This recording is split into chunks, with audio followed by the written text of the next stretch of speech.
Қайырлы күн, құрметті оқушылар. Бүгінгі сабағымыздың тақырыбы реформацияның себептері Мартин Лютер мен Томас Мюнцер.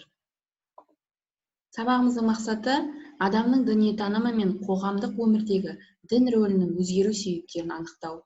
Мартин Лютер мен Томас Мюнцер ілімдерінің орта ғасырлық қоғамдағы маңыздылығына талдау жасау. Суретте жалпы не көріп тұрсыздар? Бұл суретте әрине есікке қағазды қағып жатырған адамды көріп тұрмыз. Бұл яғни Мартин Лютердің Виттенбург соборы қақпасына өз қарсылығын шегелеу суреті. Енді реформация ұғымына тоқталып кетейік. Реформация латынның қайта құру, жаңарту деген сөзінен шыққан. Христиан дінінің үшінші үлкен бағыты протестанттықты дүниеге әкелді. Ал протестанизм дегеніміз бұл қарсылық білдіру, келіспеушілік деген мағынаны білдіреді. Енді реформациялық қозғалыс бұл 16 ғасырдағы Еуропаның қоғамдық өміріндегі ірі оқиға. Бұл кезең Еуропа тарихында реформация дәуірі болып саналады. Енді реформацияның Германияда басталуының өзіндік себептері бар екен. Енді 15 ғасырдың екінші жартысы мен 16 ғасырдағы географиялық ашылулар әлемдік сауда жолдарының бағытын өзгертті. Еуропа елдері үшін басты сауда жолы Жерорта теңізінің маңызы төмендеп, оның орнына жаңа бағыт Атлантика мен Солтүстік теңіздің маңызы күшейді. Осыған байланысты Германияда экономикалық құлдырау басталды. Капиталистік өндірістің дамуы тежелді. Ішкі сауда қатынасы баяулады. Ауыл шаруашылық өнімдерінің тек сыртқы саудаға шығатындары ғана дамыды. Еуропаның ірі елдерінде сауда мен өнеркәсіптің дамуы елдің саяси бірігуіне әкелсе, Германияда жергілікті орталықтардың, яғни князьдықтар, графтықтардың төңірегіндегі мүдделер елдегі бытыраңқылықты күшейтті. 12 ғасырдан бастап ішкі ыдырау жолына түскен Германия империясы 16 ғасырдың қарсаңында дербес өзара байланыстары жоқ бытыраңқы аймақ күйінде қалды.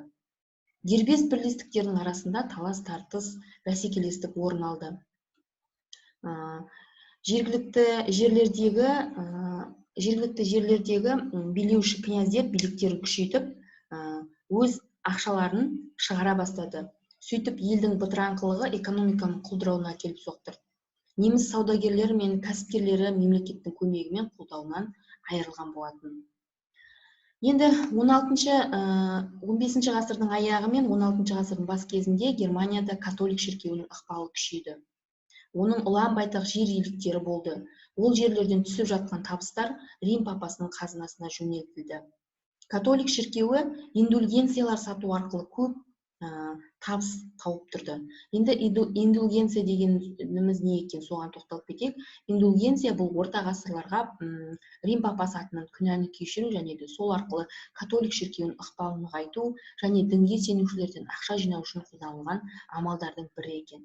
Яғни кешіру деп аударылады. Орта ғасырлық Еуропада монахтар мен папа агенттері индульгенцияны көптеп сатқызған. Яғни индульгенция сату арқылы католик шіркеуі өткендегі, қазіргі тіпті болашақ күнәларға да кешірім жасап отырған екен. Міне осы қоғамдағы тәртіп мәселесінің қатаң сақталуына үлес қосып отырған болып, князьдықтардан жер, мал, мүлік, ақшалай сыйлықтар алып отырды. Католик шіркеуі өзіне қарсы пікір айтқандарды Құдайдан безген деп жариялап, қатаң жазалаған екен. Германиядағы феодалдық бытыраңқылықты өкімет билігінің әлсіздігін пайдаланып, католик шіркеуінің басшылары қоғамдық қатынастарда да өз үстемдігін орнатты.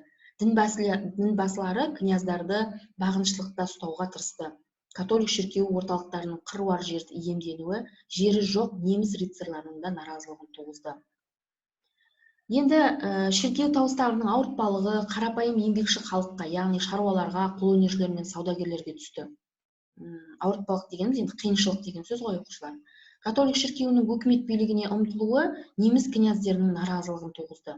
Яғни католик шіркеуі билікті өз қолына алғысы келеді, ал неміс князьдары оған қарсы шықты. Сөйтіп 16 ғасырдың басында Германияда барлық әлеуметтік топтардың Рим папасына, шіркеу орталықтарына қарсы наразылықтары күшейе бастады, яғни шегіне жетті. Енді католик шіркеуінің озбырлығы халықтың наразылығын туғызды деп айттық, иә жаңа. Католик шіркеуінің озбырлығына қарсы қозғалыстар осы Германия тарихында реформация деген атпен енді. Реформация бұл 15 ғасырда батыс және орталық Европадағы католик шіркеуіне қарсы қуатты қоғамдық, саяси және діни қозғалыс, яғни көтеріліс. Ол қозғалыс шіркеудің әлеуметтік саяси құрылымына өзгерістер енгізуді талап етті. Яғни